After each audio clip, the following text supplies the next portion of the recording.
The autumn light filtered through the dining room windows of the Mallory home, casting elongated shadows across the oak table. Orrin Mallory, 45, sat at the far end, his posture rigid but composed. His dark eyes, usually warm and observant, had turned to flint as he watched his wife of 15 years, Bryn, 43, stand with a clipboard pressed against her chest. Her auburn hair was pulled into a tight ponytail, accentuating the sharp angles of her face. "Let's get started," Bryn announced with a brittle smile that didn't reach her eyes. "We need to address some family concerns." Around the table sat Bryn's family. Her older sister, Odessa Harlow, 47, with perfectly highlighted blonde hair and a permanent expression of dissatisfaction. Odessa's husband, Trent Harlow, 49, a man who wore his Ivy League education like a badge and treated conversations like competitions. Their daughter, Layla, 17, who hadn't looked up from her phone since arriving, her painted fingernails tapping incessantly against the screen, and Bryn's younger brother, Nolan Pierce, 35, slouched in his chair, his tech startup hoodie at odds with the calculating look in his eyes.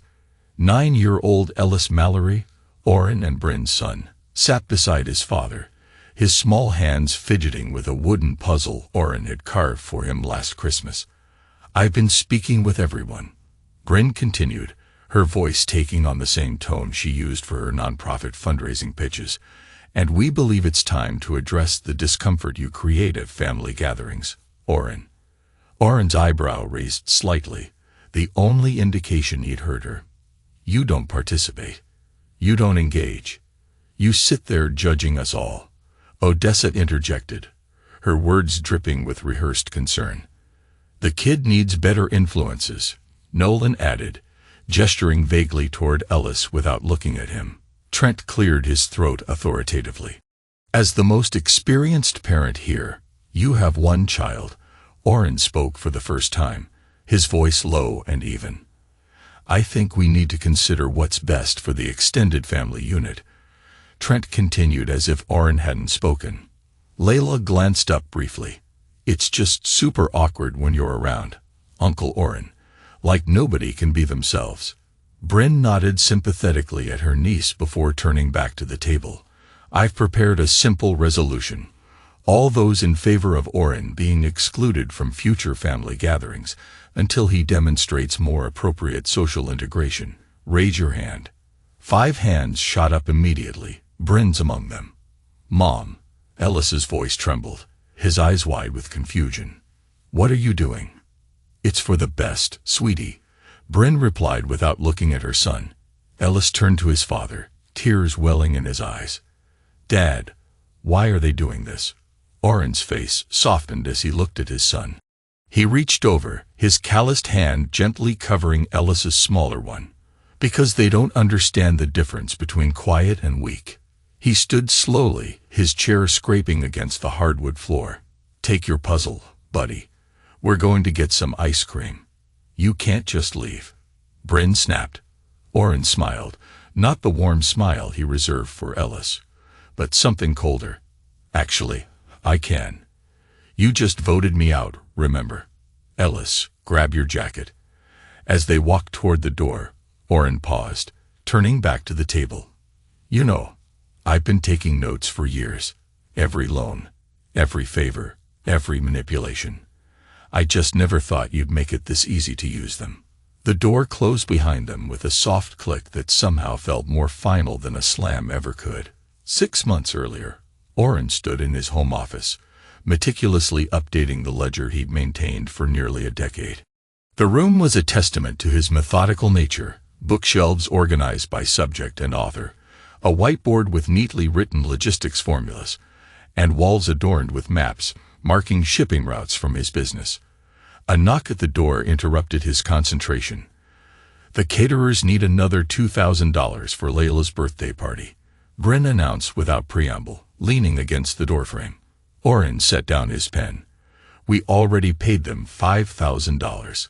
Odessa wants to upgrade to the premium package. It's important to her. It's important to her that I pay for it," Orrin corrected. Bryn's expression hardened. "They're family. This is what family does." Is it? Oren pulled out his checkbook and began writing. Last month, it was Nolan's emergency investment opportunity. The month before it was Trent and Odessa's second mortgage. You're always so cold about these things, Bryn sighed dramatically. Numbers and ledgers. Where's the humanity? Oren handed her the check. Humanity doesn't pay bills, Bryn. And family doesn't usually come with itemized requests.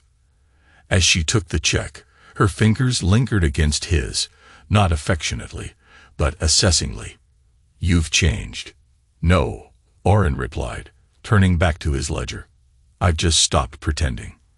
After she left, Oren pulled out a recorder from his desk drawer and spoke quietly. April 15. Additional $2,000 for Layla's party requested by Odessa through Bryn. Total contributions to Harlow family now exceeds $75,000 in the past year alone. He paused, then added, Ellis asked me to teach him chess today. Bryn told him it was too boring and sent him to Odessa's for a proper play date with Layla, who ignored him for 3 hours while he sat alone watching TV. Dad, watch this. Ellis called out. His small body balanced precariously on the diving board at the country club pool during Layla's 17th birthday celebration. Oren looked up from his conversation with Hex Monroe, his longtime friend whose mechanical expertise had helped Oren build his logistics business from the ground up. Hex was a bear of a man with a salt and pepper beard and hands perpetually stained with engine grease, distinctly out of place among the polished country club patrons. I'm watching, buddy, Oren called back, smiling as Ellis executed a cannonball that sent water splashing over the edge of the pool. Your kid's got spirit, Hex observed, his gravelly voice carrying a warmth reserved for few people. Takes after his mother that way, Oren replied, though the comparison lacked conviction. Across the pool deck, Bryn held court with her sister and brother, occasionally glancing disapprovingly in Oren's direction. Layla sat at a separate table with her friends, making no attempt to hide her disdain for her baby cousin, as Ellis climbed out of the pool and ran back to the diving board. Oren excused himself from Hex and walked closer to the pool, wanting to be near in case Ellis needed him. As he passed Layla's table, he overheard her speaking to her friends. That's my weird uncle, she said, not bothering to lower her voice. Mom says he's like emotionally stunted or whatever, and Bryn basically runs everything, because he's totally clueless about normal human stuff. Oren's step faltered, but he continued walking, his face betraying nothing. Later that evening, as guests began to leave, Oren found himself cornered by Trent near the bar. Great party, isn't it? Thanks for covering it, Trent said, clapping Oren on the shoulder with forced camaraderie. Listen, I've been meaning to talk to you about a business opportunity. My firm is expanding into logistics consulting, and with your experience, you want me to invest. Oren stated flatly. Trent's smile flickered. I want to offer you an opportunity. Ground floor, big returns. Like the real estate venture last year. The one that needed an emergency cash infusion 6 months in. Market fluctuations. Trent waved dismissively. This is different. It always is. Oren sipped his whiskey. Sent me the business plan. I'll review it. Great. Trent's relief was palpable. I knew you'd see the potential. And hey, family takes care of family, right? As Trent walked away, Oren noticed Odessa approaching Bryn, both women glancing in his direction before huddling closer in conversation. On the drive home, with Ellis asleep in the back seat, Bryn broke the silence. You embarrassed me tonight. Oren kept his eyes on the road. Oh, yes.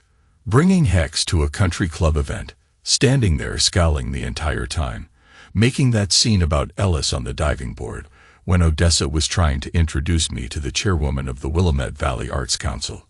Ellis could have hurt himself. He was fine. You're smothering him with all this attention.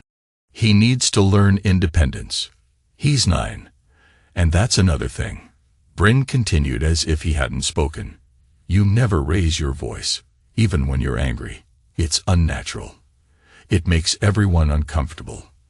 I'm sorry my emotional regulation is inconvenient for you, Oren replied evenly. See? That right there. Bryn's voice rose. Who talks like that? Emotional regulation. You're like a robot pretending to be human. Ellis stirred in the back seat, and Oren lowered his voice further. We'll discuss this at home.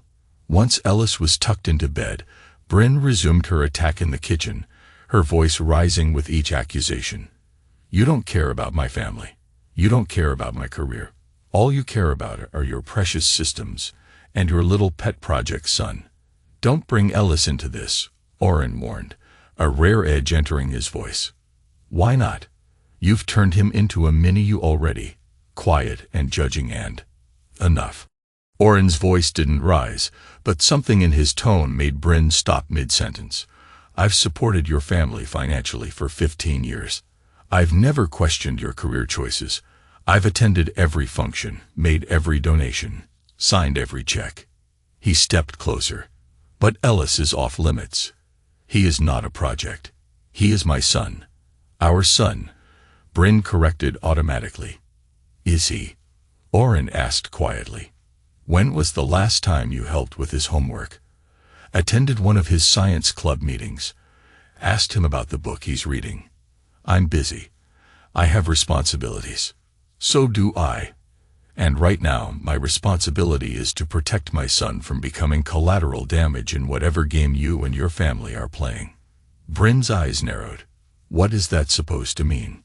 Oren didn't answer. Instead, he walked to his office and closed the door, leaving Bryn standing alone in the kitchen. Inside, he unlocked a drawer in his desk and pulled out a leather-bound journal. Opening to a fresh page, he began to write, his pen pressing firmly into the paper. It's time. The community center bustled with activity as Ellis's science club prepared for the regional competition. Oren moved among the tables, helping students troubleshoot their projects while keeping an eye on Ellis, who was collaborating with a girl named Penny on a wind turbine model. Mr. Mallory, a voice called from behind him. Oren turned to find Delaney Ross, Ellis's former kindergarten teacher, who now ran the science club. Her warm brown eyes crinkled at the corners when she smiled, and her natural curls were pulled back in a practical ponytail. Ms. Ross, Oren nodded. The kids look ready. Thanks to you, she replied. Not many parents volunteer every week. She hesitated, then added, Ellis mentioned that Mrs. Mallory couldn't make it to the competition this weekend, either. Oren's expression remained neutral. She has a fundraising event. Delaney nodded, her eyes reflecting an understanding that required no further explanation. Well, Ellis is lucky to have you in his corner. Some kids don't have anyone showing up consistently. Before Oren could respond, his phone buzzed. A text from Bryn. Need you to wire $5,000 to Nolan ASAP. Emergency with his startup. We'll explain later. He put the phone away without responding. Everything okay? Delaney asked. Family business, Oren replied vaguely. About the competition. I'd like to drive Ellis myself, rather than taking the bus with the group. Is that all right? Of course. Actually, I could use the extra space for equipment. She smiled, then lowered her voice. Between us, Ellis and Penny have the strongest project. I wouldn't be surprised if they place. Oren allowed himself a small smile. He's been working hard. Later that evening, Oren sat at his desk, making phone calls while Ellis worked on homework in the adjacent study nook Oren had built for him. Parker, I need the trust documents revised as we discussed. Oren spoke quietly into the phone. Yes, including the provisions regarding custody. No, I don't anticipate needing them. But I want them in place. Yes, by next week would be ideal. After hanging up, he placed another call. Hex, it's Oren. Remember that warehouse space we looked at in Bellevue? I want to move forward with the lease. Yes, I know it's residential zoned upstairs. That's actually the point. As he ended the call, he noticed Ellis watching him. Everything okay, buddy? Oren asked. Ellis set down his pencil. Are you and Mom getting a divorce? The directness of the question caught Oren off guard. But he'd never lied to his son, and wouldn't start now. He moved to sit beside Ellis. "Why do you ask that?" "Aunt Odessa told Mom that she should talk to her lawyer friend. I heard them when I was getting water during their lunch yesterday." Orrin considered his words carefully. "Your mom and I are having some disagreements. I don't know what's going to happen. But I want you to know that no matter what, you will always be the most important person in my life." Ellis nodded slowly. "If you and Mom aren't together anymore, would I still get to live with you?" "If that's what you want," Orrin replied, his voice softening. "Is it?" Ellis looked down at his homework. "Mom's never home anyway. And when she is, she's always on the phone or mad about something." He looked up at his father. "You help me with stuff. You listen." Orrin wrapped an arm around his son's shoulders. "Then that's what we'll make happen." After Ellis went to bed, Orrin received a text from an unknown number. "Operation Beautiful Day is in motion." Orrin deleted the message immediately, then turned to his journal. Tonight's entry would be particularly detailed. Sunday dinners at the Mallory house had become a tradition that Orrin silently endured. This particular evening, Odessa dominated the conversation with tales of her interior design business's latest high-profile client. "Of course, I told her that eggshell was completely wrong for her complexion. The house needs to compliment her, not wash her out," Odessa explained, gesturing with her fork. "She didn't get it at first, but once I showed her the seafoam samples, she practically begged me to take the project." Trent nodded knowingly. "That's how it was when the Hendersons hired my firm for their portfolio restructuring. Sometimes clients don't know what they need until you show them." "Speaking of clients," Nolan chimed in, his focus shifting to Orrin. "Any word on that investment we discussed? The Series B funding round closes this Friday." Before Orrin could answer, Bryn jumped in. "Of course he'll help. Won't you, honey? Family supports family." The doorbell rang, interrupting the conversation. "I'll get it," Orrin said, rising from the table. He returned moments later, followed by a courier in a crisp uniform, delivery requiring signatures for everyone present. The courier announced. During dinner, Bryn frowned. "Can't this wait?" "I'm afraid not, ma'am," the courier replied, placing 6 identical envelopes on the table. "I need to witness each recipient opening their envelope and confirming receipt of the contents." Odessa picked up an envelope with her name on it. "What is this, Orrin?" "I have no idea," he replied, taking the seat again. One by one, they opened the envelopes. Inside each was a letter on the letterhead of Whitman, Frost and Associates, one of Portland's most prestigious law firms. The room fell silent as they read. "This is ridiculous." Trent was the first to speak, his confident facade cracking. "Character defamation, emotional manipulation. What kind of joke is this?" "It's not a joke," Orrin replied calmly. "It's documentation." Bryn stared at him, her face pale. "You've been recording us." "Our private conversations. Oregon is a one-party consent state," Orrin stated. "Everything documented is legal and admissible." Nolan slammed his letter down. "This is nonsense. You can't prove anything." "Page 3, Orrin directed. "The complete transcript of your explanation for why you needed $80,000 last March. Compare it to the business proposal you showed your investors." Nolan's face drained of color. Odessa turned to Bryn. "Did you know about this? Is this why you've been pushing us to?" "Don't finish that sentence, Odessa," Orrin interrupted. "You'll only make it worse for yourself." The courier cleared his throat.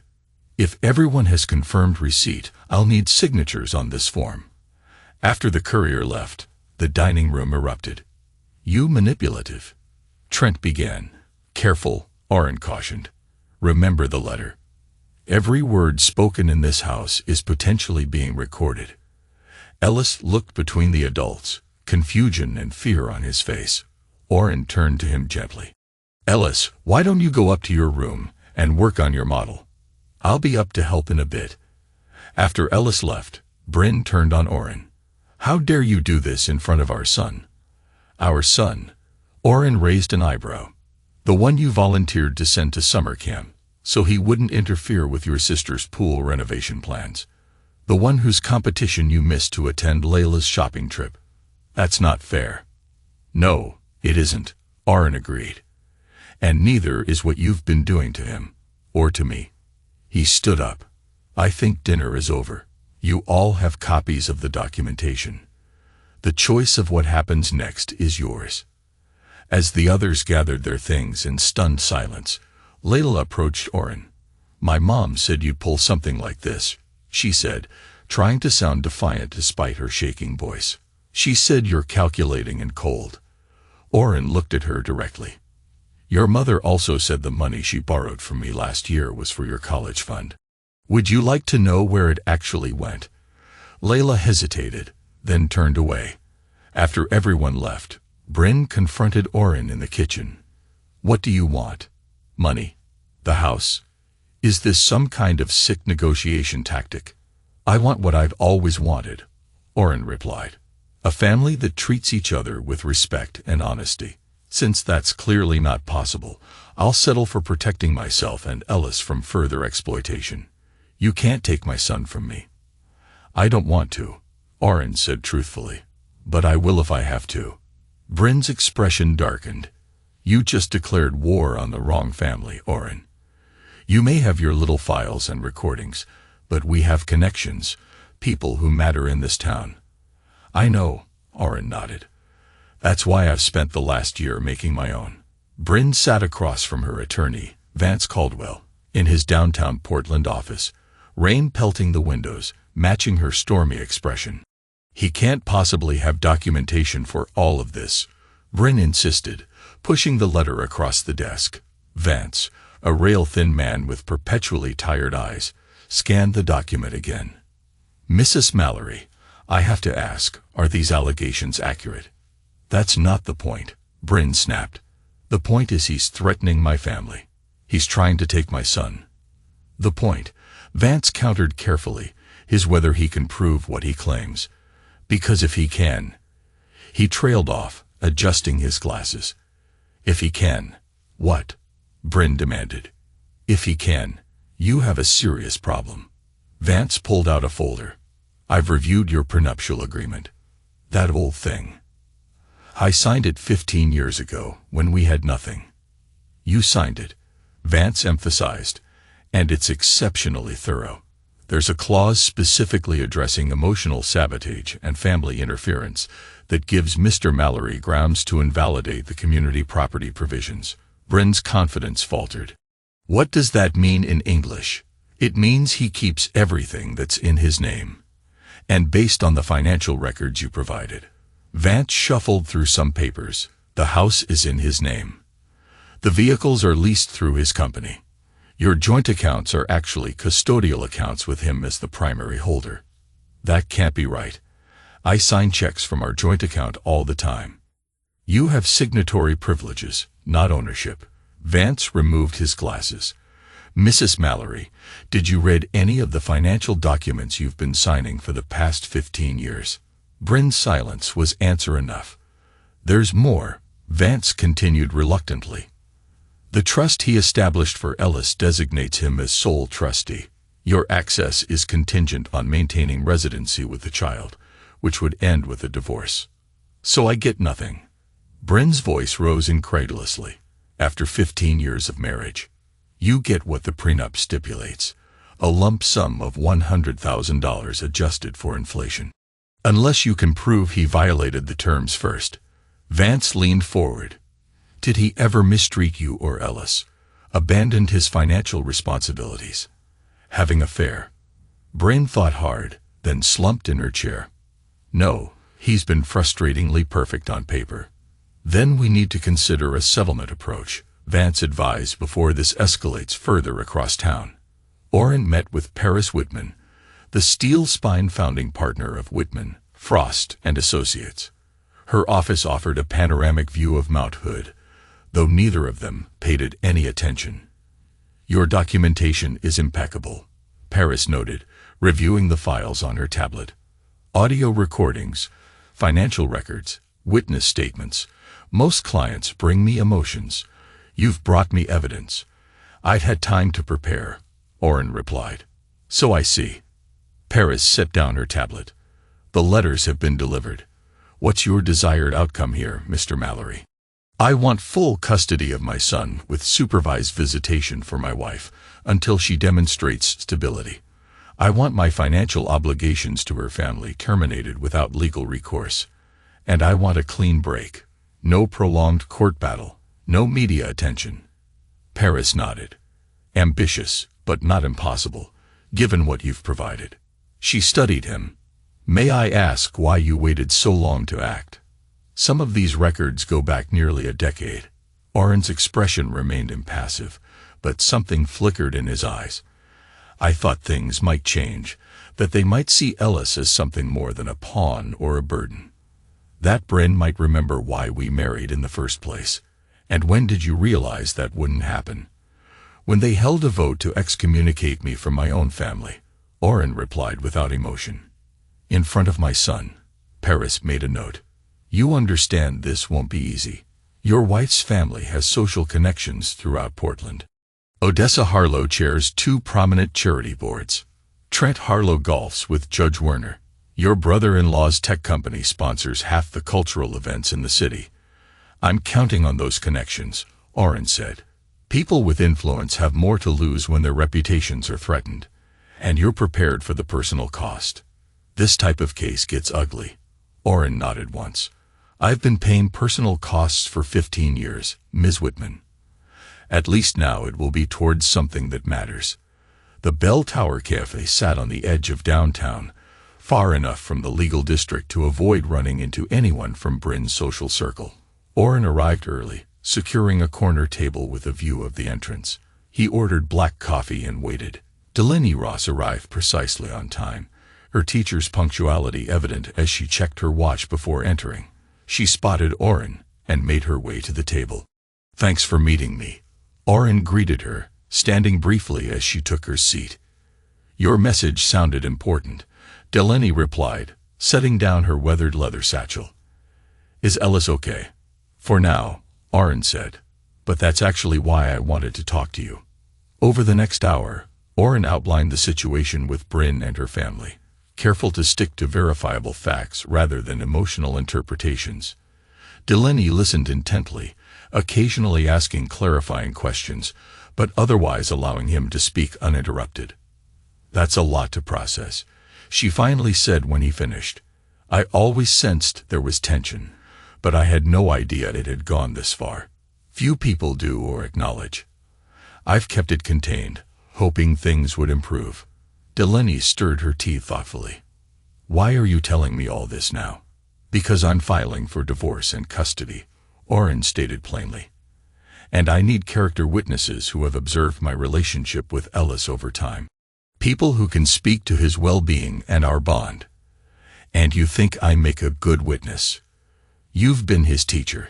You've seen us together at science club every week for 2 years. You've met Bryn on the rare occasions she attended school functions. Delaney's expression turned serious. This isn't a small thing you're asking, Oren. Taking sides in a custody battle could affect my professional standing. I know, Oren acknowledged. That's why I'm not asking you to lie or exaggerate, just to speak to what you've observed, nothing more. She studied him for a long moment. Can I ask you something first? And I need complete honesty. Oren nodded. Are you doing this for Ellis or to punish Bryn? Both, Oren admitted without hesitation. I want to protect Ellis.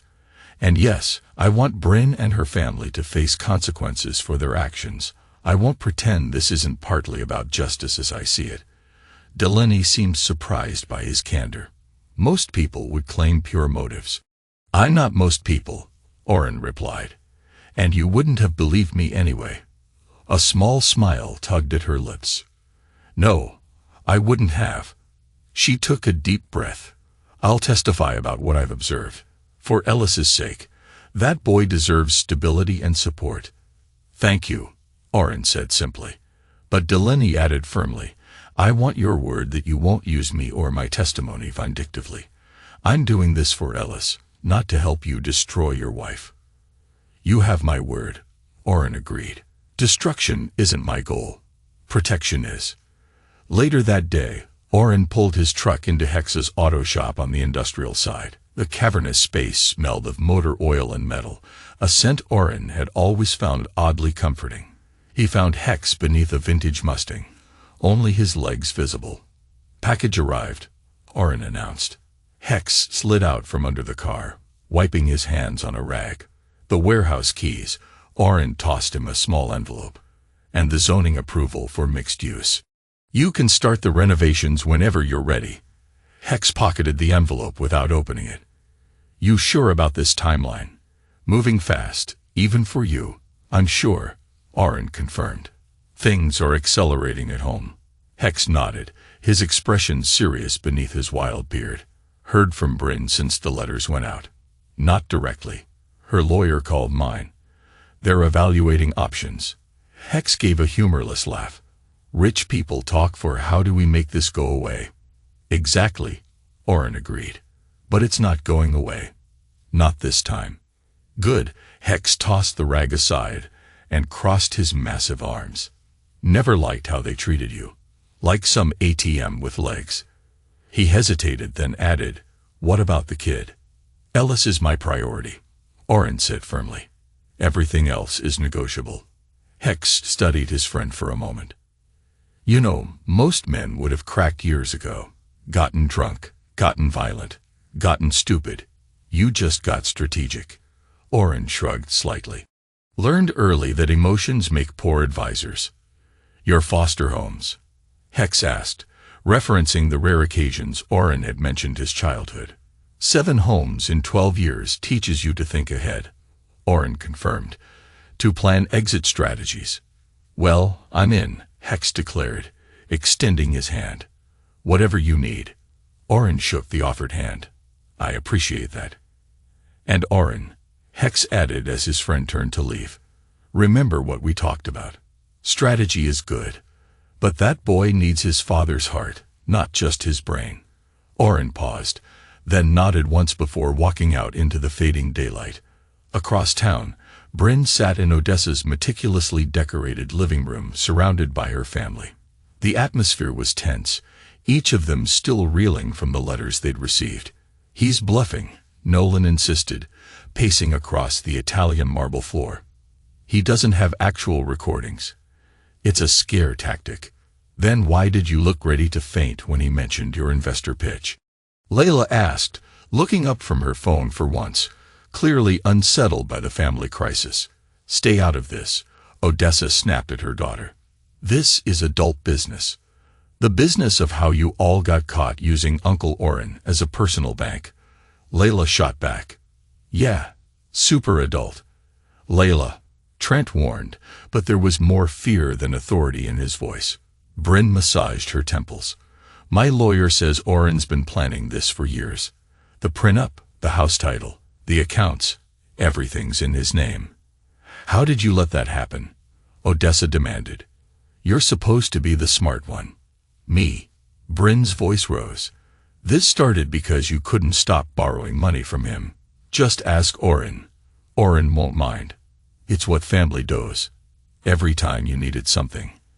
Oh, don't act innocent, Odessa hissed. You were happy enough to live in that house. Drive that car.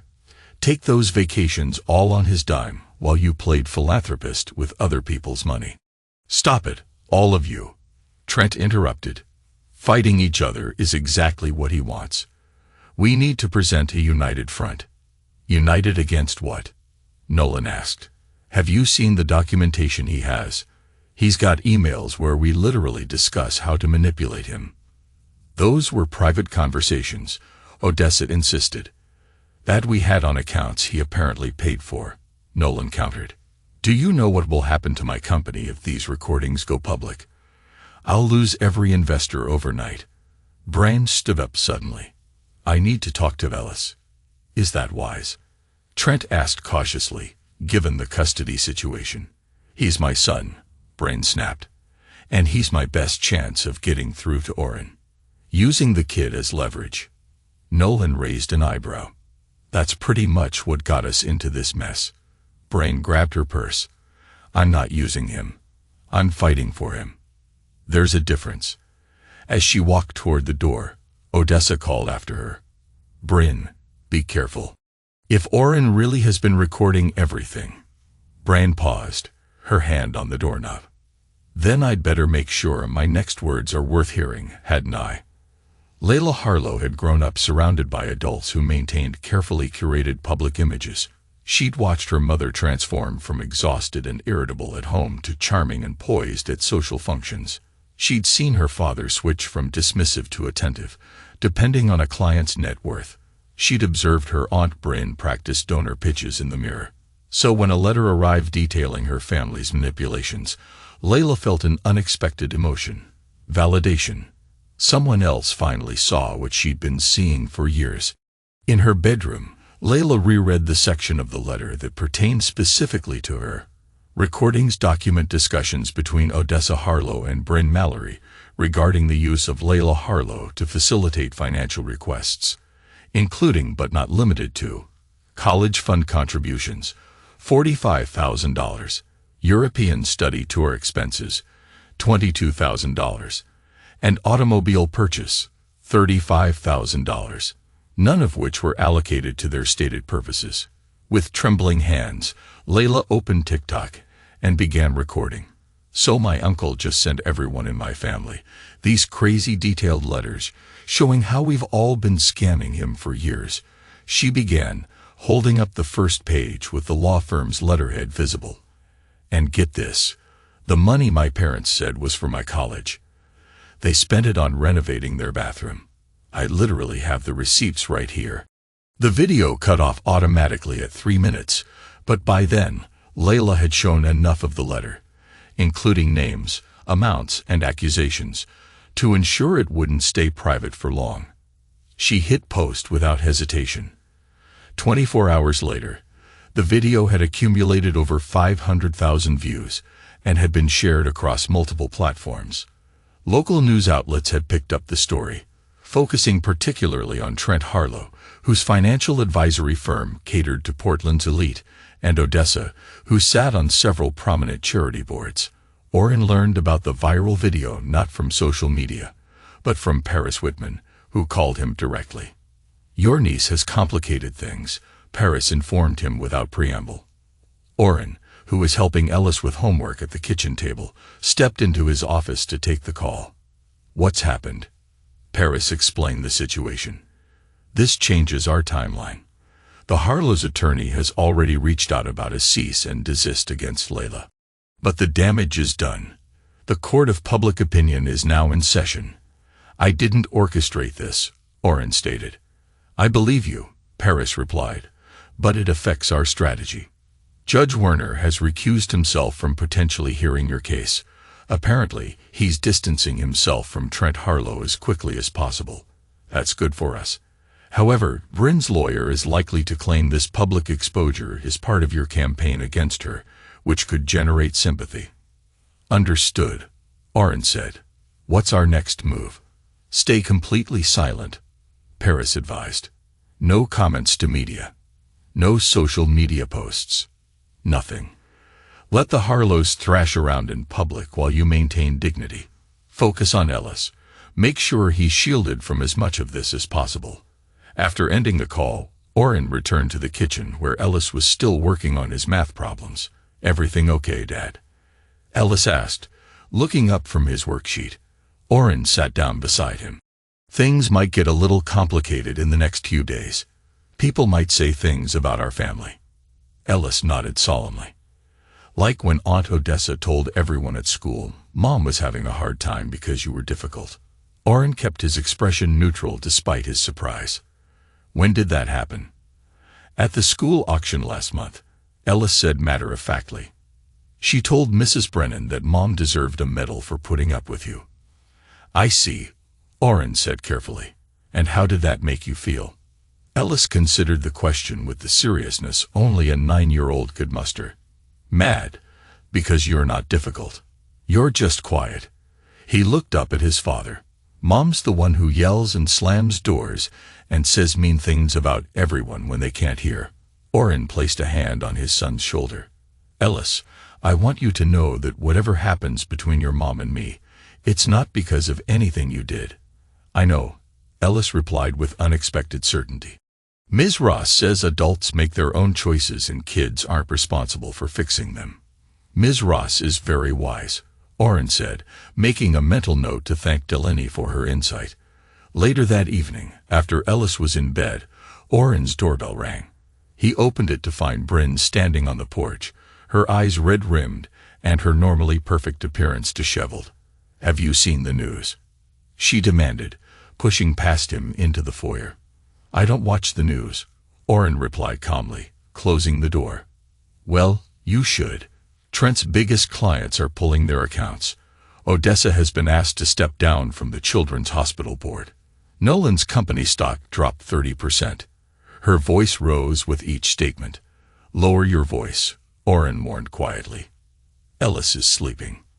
Our son is the least of your concerns right now, Bryn hissed. My sister's reputation is ruined. My brother's company is tanking. All because you couldn't handle a little family criticism. A family vote to excommunicate me isn't criticism, Bryn. It's cruelty. Orrin's voice remained even. And I didn't post anything online. That was Layla's choice. After you sent those letters. Letters containing nothing but the truth, Orrin countered. If the truth is damaging to your family, perhaps the problem isn't with the messenger. Bryn's expression shifted from anger to calculation.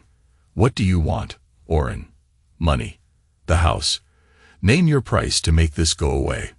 I already told you what I want. A divorce and custody of Ellis. You can't take my son from me, Bryn insisted, though with less conviction than before. I don't want to, Orrin said truthfully, but I will do whatever is necessary to protect him, even from his mother. Bryn studied him, as if seeing him clearly for the first time.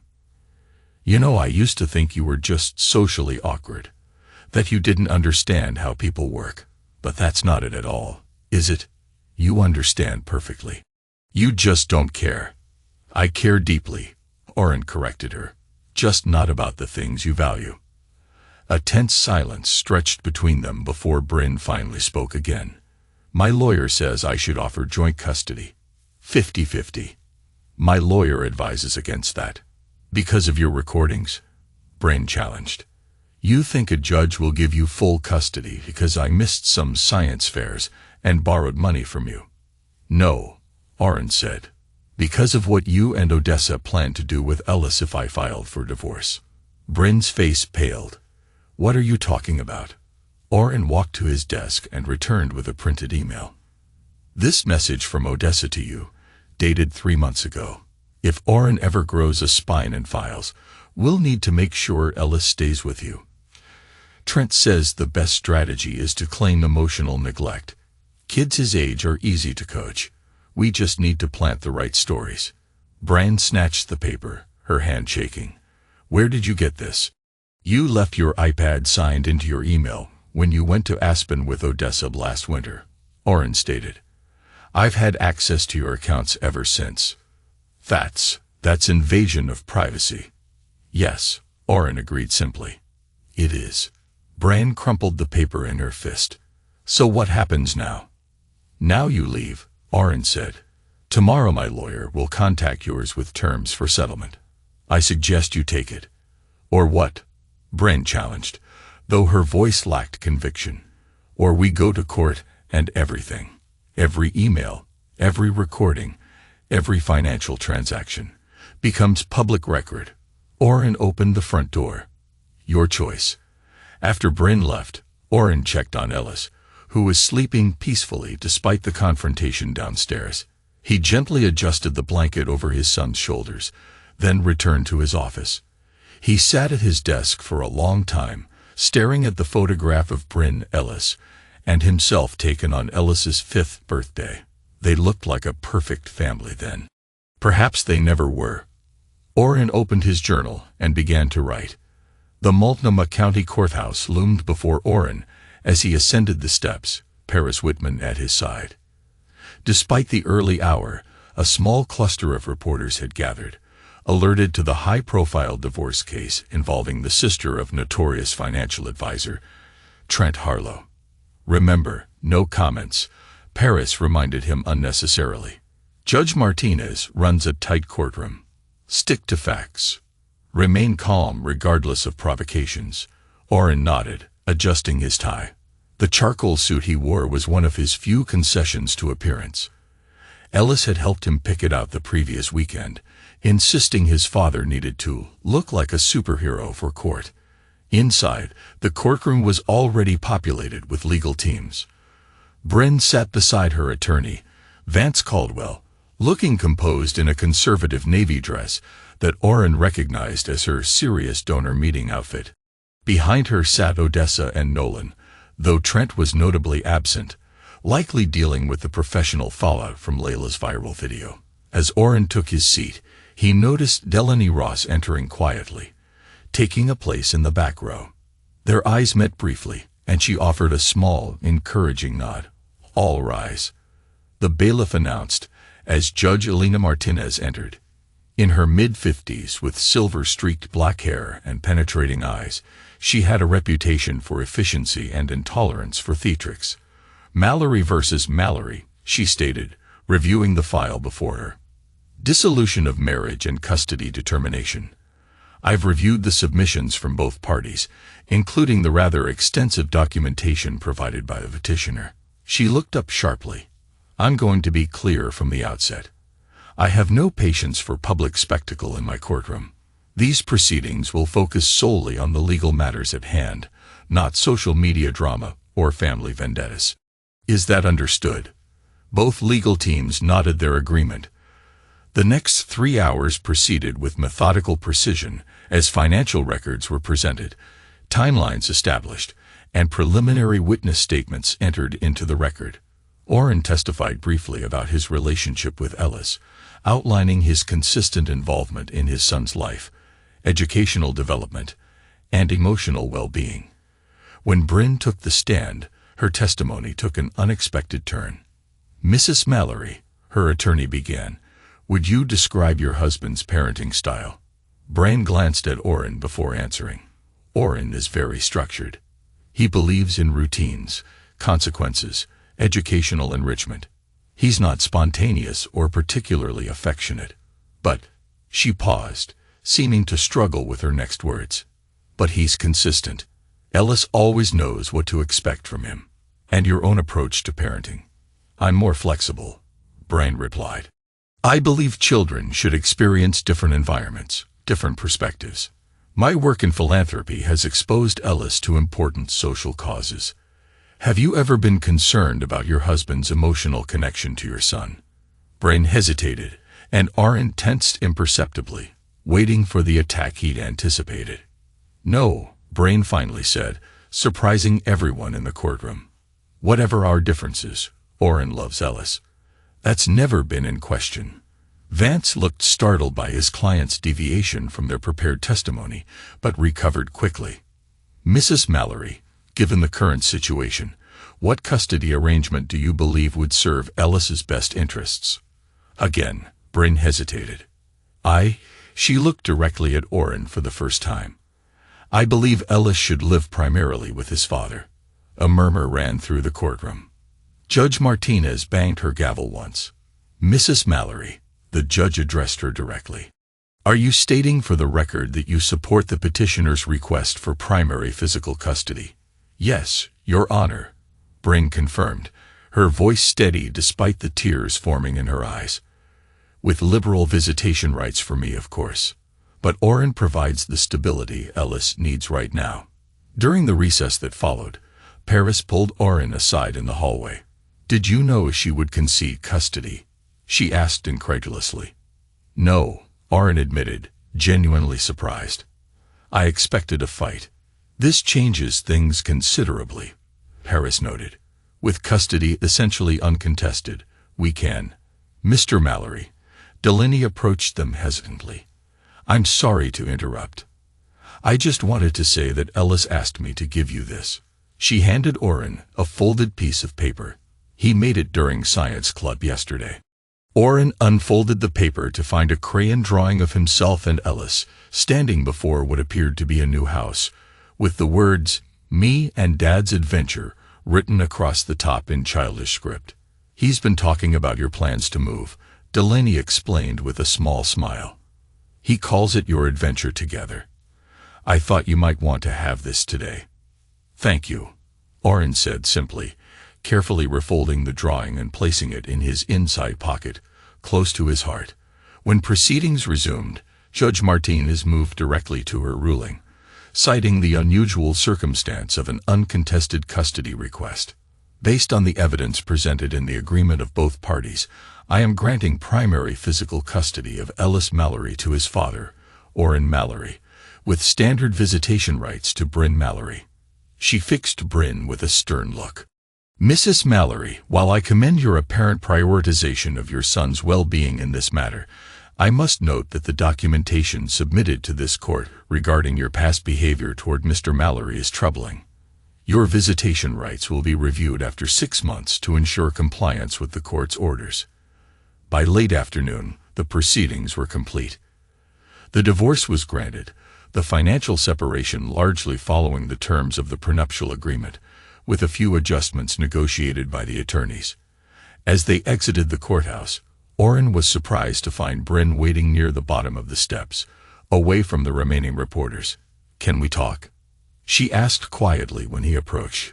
Paris gave him a warning look, but Orrin nodded. "Go ahead. I'll catch up."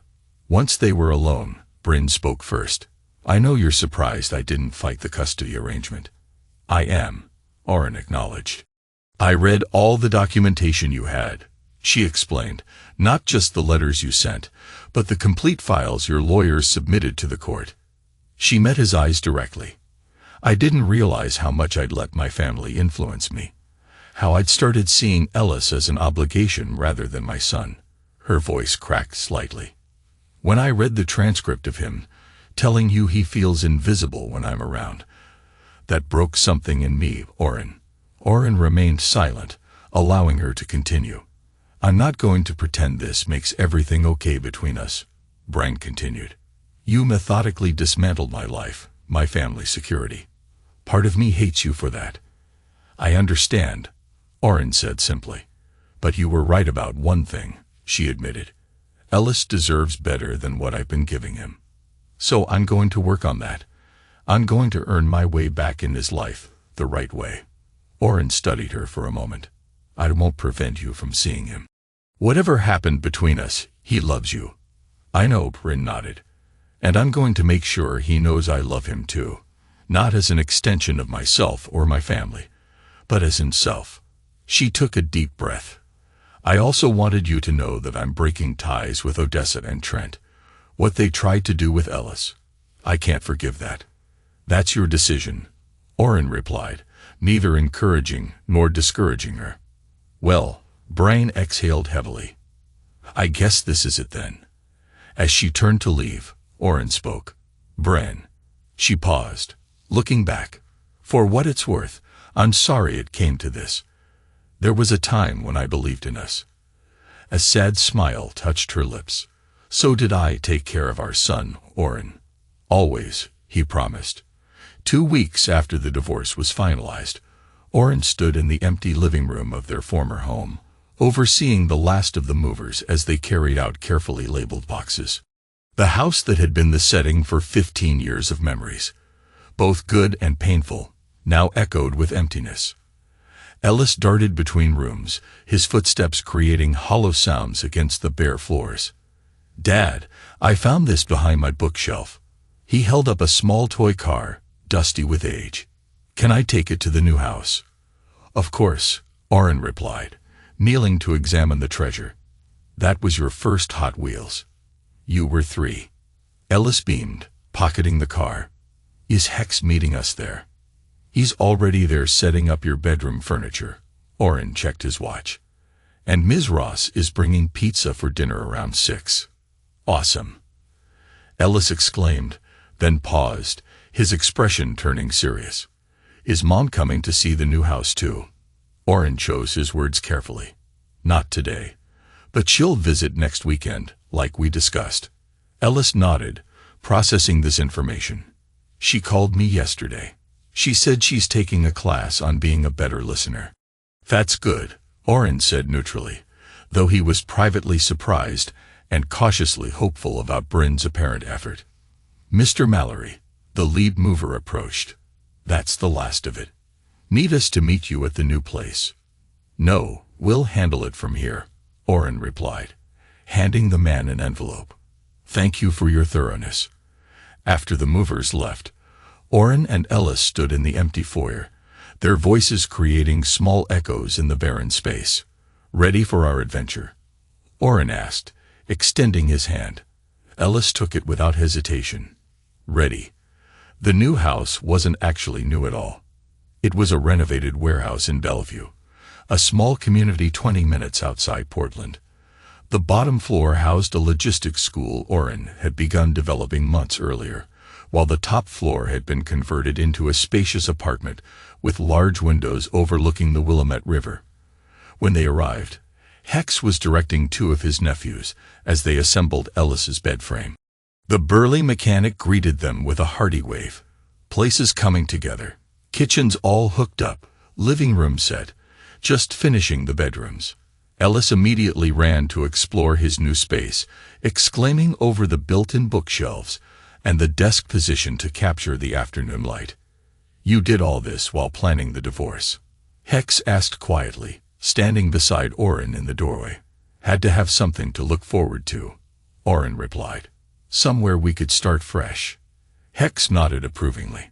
Smart as always. School opens next month. 3 weeks, Oren confirmed. First class is already full. Turns out there's demand for practical logistics training that doesn't require a 4-year degree. You always did see opportunities others missed, Hex noted. That's why your warehouse has outperformed everyone else's. Speaking of which, Oren reached into his pocket and handed Hex a set of keys. The Northeast facility is yours now. Transfer papers are being processed. Hex stared at the keys in disbelief. Oren, that's a multi-million-dollar property, and you've earned your share of it, Oren stated matter-of-factly. Consider it long overdue profit sharing. Before Hex could respond, the doorbell rang. Ellis raced from his room. That's Ms. Ross with the pizza. Delaney stood in the doorway with 3 pizza boxes and a hesitant smile. Housewarming delivery, she announced. Hope everyone likes combination. My favorite. Ellis declared, taking the boxes from her and carrying them to the kitchen with exaggerated care. Come in, Oren invited, stepping aside. We're still getting organized, but the dining table is set up. As Delaney entered, she took in the spacious interior with appreciative eyes. This is incredible, Oren. When you said converted warehouse, I pictured something much more industrial. Dad designed it himself, Ellis called proudly from the kitchen. He even made my ceiling look like constellations. Dinner was a surprisingly comfortable affair, with Ellis dominating the conversation, describing his plans for his new room and his excitement about the river view. Hex entertained them with stories from his early days working with Oren, painting a picture of a younger, equally methodical man who had revolutionized regional shipping practices. Your dad once reorganized an entire warehouse overnight because he calculated it could save 12 seconds per package retrieval, Hex recalled, chuckling at the memory. The other managers thought he was crazy until productivity jumped 20% that month. That's how he helps me with homework too, Ellis commented between bites of pizza. He doesn't just show me the answers, he shows me faster ways to solve problems. That's a valuable skill, Delaney observed with a warm smile, in teaching and in life. After dinner, Hex excused himself to finish some electrical work in Ellis's room, leaving Oren, Delaney, and Ellis in the living area. Ellis was absorbed in unpacking his collection of science books, organizing them meticulously on the shelves. He seems to be adapting well, Delaney noted quietly. Oren nodded. Children are resilient, and he knows this was planned, not sudden. We've been talking about it for months. You're good with him, she observed. Patient, present. I had good examples of what not to do, Oren replied, a rare hint of his past slipping into the conversation. Delaney seemed to understand without further explanation. Well, from a teacher's perspective, you're giving him exactly what he needs: stability, encouragement, boundaries. I'm trying, Oren acknowledged. It's not always easy to know the right balance. No parent does, Delaney assured him with a gentle laugh. We all just do our best and hope it's enough. Ellis approached them, holding a book about space exploration. Ms. Ross, did you know Jupiter has 79 moons? I did not, she replied with genuine interest. That's quite a collection. Dad promised we could get a telescope for the roof deck, Ellis continued enthusiastically. Maybe you could come over sometime when we're using it. If you want. Delaney glanced at Oren, who gave a small nod. I'd like that very much, Ellis, she answered. Later, after Ellis was settled in his new room and Hex had departed, Oren walked Delaney to her car. Thank you, he said simply, for everything. The testimony, the pizza, being kind to Ellis through all of this. You don't need to thank me for that, Delaney replied, her expression sincere in the soft evening light. Ellis is a wonderful boy. And you? She hesitated, then continued. You're not what people say you are, you know. What do they say? Oren asked, genuinely curious. That you're cold, calculating, emotionless. She shook her head. But that's not what I see. I see someone who feels deeply, but carefully, who plans meticulously because he values what he's protecting. Oren was silent for a moment, unaccustomed to being seen so clearly. I'm not good at expressing things, he finally admitted. It doesn't come naturally. It doesn't have to, Delaney said gently. You express yourself in your actions, in your loyalty, in the way you built this new life for Ellis. She smiled. Some people talk about love. You build it brick by brick. As she got in her car, she added, I meant what I said about the telescope. I'd love to see Jupiter's moon sometime. Oren watched her drive away, a strange lightness in his chest that he hadn't felt in years. 3 months later, the Bellevue Logistics Academy was in full operation. The ground floor of the warehouse had been transformed into a practical training facility with shipping stations, inventory systems, and a small fleet of forklifts for hands-on learning. 15 students, ranging from recent high school graduates to mid-career professionals seeking a change, moved between workstations under Hex's watchful eye. Oren observed from his office, which featured a large window overlooking the training floor. His attention was divided between the class and the quarterly profit reports from his remaining warehouses, now managed by a team he carefully selected and trained. A knock at his door pulled him from his review. Delaney entered, carrying the container of what appeared to be homemade cookies. Thought the class might appreciate a sugar boost, she explained with a smile. Ellis helped make them last night when I was helping with his science project. You didn't have to do that, Oren said. His expression softened at the gesture. I know, Delaney replied simply. I wanted to. Over the past months, Delaney had become a regular presence in their lives. What began as academic support for Ellis had evolved into shared dinners, weekend outings, and increasingly comfortable conversations. Oren found in her something he hadn't expected, someone who accepted his methodical nature without trying to change it. How's Ellis doing with the custody schedule? Delaney asked, taking a seat across from Oren's desk. The arrangement had stabilized into Ellis spending every other weekend with Bryn, plus Wednesday dinners. Better than expected, Oren replied truthfully. Brain seems to be making genuine efforts. She's more engaged, more present when she's with him. And how are you handling it? Delaney's question was gentle but direct, a quality Oren had come to appreciate about her. Oren considered the question with his usual thoroughness. It's an adjustment. I never wanted to keep Ellis from his mother, just from her influence becoming harmful. He paused. Seeing her change her approach has been unexpected. People can surprise you, Delaney noted. Sometimes, even in good ways. Before Oren could respond, his phone buzzed with a text from Ellis. Dad, I got an A+ on my solar system model. Ms. Jensen wants to enter it in the district science fair. Oren showed the message to Delaney, a rare smile crossing his face. He worked on that model for weeks. I know, Delaney laughed. I still have glitter in my hair from helping with Saturn's rings. The easy moment between them was interrupted by Hex appearing at the door. Sorry to interrupt, but there's someone here to see you, Oren. His expression was uncharacteristically serious. It's Nolan. Oren's expression immediately closed. Send him in. Delaney stood to leave. I should get these cookies to the students before they cool. Stay, Oren requested quietly. If you don't mind. She nodded, resuming her seat as Hex showed Nolan into the office. Bryn's younger brother looked markedly different from when Oren had last seen him. Gone was the startup CEO confidence, replaced with a subdued demeanor and casual clothes, instead of his usual tech entrepreneur attire. Oren, Nolan greeted awkwardly. Thanks for seeing me. What do you want, Nolan? Oren asked directly, not bothering with pleasantries. Nolan glanced at Delaney uncertainly. Anything you have to say to me, you can say in front of her, Oren stated. Nolan nodded, then took a deep breath.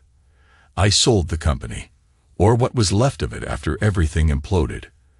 I'm aware, Oren replied, having followed the business news. Nolan's once promising tech startup had been acquired at a fraction of its former valuation. Right. Of course you are. Nolan shifted uncomfortably. Look, I'm not here to ask for money or help or anything like that. I just wanted to say, I'm sorry. The words hung in the air, clearly unexpected, even to Nolan himself. For what specifically? Oren pressed, not making this easy. For everything, Nolan admitted, meeting Oren's eyes directly for perhaps the first time in their 15-year acquaintance. For treating you like a walking ATM. For going along with Odessa's schemes. For not seeing how it was affecting Ellis. He swallowed hard. I was entitled and short-sighted. And well, a jerk. Oren studied him silently, assessing the sincerity of this apparent change of heart. What are your plans now? He finally asked. Nolan gave a self-deprecating laugh. Starting over. I've got a job with a small software company in Eugene. Entry-level coding, if you can believe it. Back to basics. Humility is educational, Oren observed. Yeah, well, I'm getting a crash course, Nolan agreed ruefully. He hesitated, then added, Brian mentioned Ellis is doing really well, that you've built something good here. We have. Oren confirmed with a brief glance toward Delaney that didn't escape Nolan's notice. Good. That's good. Nolan stood awkwardly. Anyway, I just wanted to say that in person. And to let you know that Trent and Odessa have split up. After everything came out, their marriage couldn't survive the blame game. He seemed to debate saying more, then simply concluded, Take care, Oren. After Nolan left, Delaney turned to Oren. That was unexpected. People can surprise you. Oren echoed her earlier words, his expression thoughtful. Though not always in ways you anticipate. Does it change anything for you? She asked perceptively. Hearing his apology, Oren considered the question with his characteristic thoroughness. No, he finally said. I don't forgive what they did to me or to Ellis. But I don't need to carry the anger anymore, either. He looked out the window at his students learning below. There's more value in building something new than in dwelling on what was broken. Delaney smiled warmly. That's a good philosophy to live by. I'm learning, Oren acknowledged, the corner of his mouth lifting slightly. That evening, as Ellis chattered excitedly about his science project over dinner, Oren observed his son with quiet pride. The boy had grown more confident in recent months, less anxious about pleasing everyone around him. Ms. Jensen says I should prepare a presentation for the judges, Ellis explained between bites. Can we practice this weekend? Of course, Oren agreed. But remember, you're visiting your mom on Saturday. I know, Ellis nodded. Mom said she'd help me practice too. She's actually really good at presentations. Yes, she is, Oren acknowledged, giving credit where it was due. After dinner, they moved to the roof deck Oren had built specifically for Ellis's interest in astronomy. The telescope, a serious instrument Oren had researched for weeks before purchasing, was positioned toward the western sky where Jupiter would be visible later. "Dad," Ellis asked as they waited for the sky to darken fully, "are you happy now?" The directness of the question, so characteristic of his son, made Oren pause. He looked at Ellis, then at the new life they had built together before answering honestly. "Yes," he said simply. "I am." Ellis nodded, satisfied. "Me too." He peered through the telescope, making minor adjustments. "Ms. Ross makes you smile more." Oren raised an eyebrow, surprised by the observation. "Does she?" "Uh-huh." Ellis confirmed matter-of-factly. "And you listen to her ideas, not just her words. That's important." "You told me that." "I did," Oren acknowledged, once again finding his own lessons reflected back at him through his son's perception. "I think she should come over more," Ellis declared, still focused on the telescope. "She understands us." Before Oren could respond, the doorbell rang. "That's her now," Ellis announced triumphantly. "I invited her to see Jupiter's moons with us. Is that okay?" Oren smiled, a genuine, unguarded expression that transformed his usually stoic features. "Yes, Ellis, that's very okay." As Ellis ran to answer the door, Oren remained on the roof deck, looking out over the river and the city beyond. The path that had led him here had been neither simple nor painless, but standing in the fading light, he felt a certainty that had eluded him for years. He had protected what mattered most. He had built something worth building. And perhaps most surprisingly, he had found connections worth nurturing, not out of obligation or expectation, but out of genuine understanding. When Ellis returned with Delaney, her smile warm in the gathering dusk, Oren felt the final pieces of his carefully constructed new life falling into place. Not perfect, not without challenges, but solid. Real. His. "Jupiter's moons await," he said, gesturing to the telescope. Ellis has been tracking their positions all week. As the three of them huddled around the telescope, taking turns observing the distant celestial bodies, Oren reflected that some journeys, like light from those far-off moons, take time to reach their destination. But when they do, they illuminate everything.